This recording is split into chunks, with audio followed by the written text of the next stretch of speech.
Here's the college football playoff predictor from ESPN. And Notre Dame, a 63% chance to make the playoff. Now, I'm not asking you, will they? Here's what I'm asking you. Should an undefeated Irish team be a lock to get in the playoff? Absolutely. An undefeated Notre Dame team is in no matter what. Period. No, no he matter said what. should they. They should be in, and they're in. I'm telling you, sure win.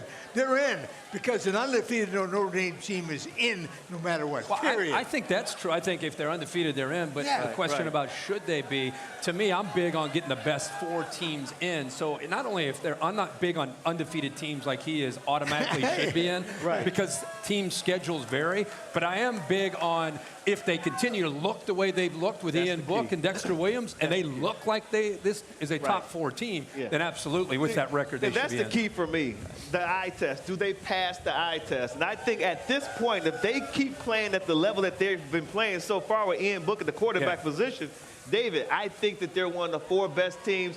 When you look at them play right now, they would deserve to be in, and they should be in based on what they look like. I agree. I just get tired of people saying, like, the Notre Dame brand would never be kept out. Yeah, that's bullcrap. Yeah. If you're the best team, if you're one of the 4 best teams, you should be in right now. That's right. It's LC's generation, it says that. LC's generation. I don't care who it is. I don't think there's any scenario, especially with a win over Michigan, some of the other wins that they've had, and they have a win over Stanford, may have a win over SC, is going to improve. I can't imagine them getting squeezed out. I think they should be in the mix and evaluated, even if they stumble somewhere along the way. But that sort of brings us to the next topic.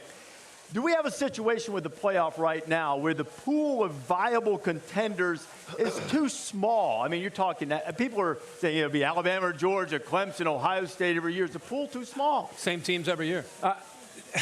No, I mean, I think we'd like to see it bigger, all of us, but it is what it is. I mean, I think you're going to continue to see this. This isn't going anywhere. I think we talked about it before this season started. You're talking about Ohio State every year. You're talking about Clemson and Alabama. Alabama and Clemson play, for God's sakes, every single year. I think you throw Georgia in the mix. You throw Washington, Penn State.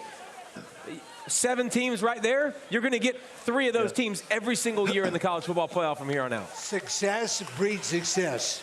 True. Rich get richer, and that's the way college football is. It's not like the NFL parity is penciled in.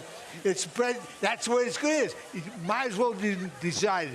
It's like it is in college football. Yeah, I'm not questioning that. You know, you have these big brands that are out there, and they seem to always be up there. I'm just saying, as a fan, I was big on.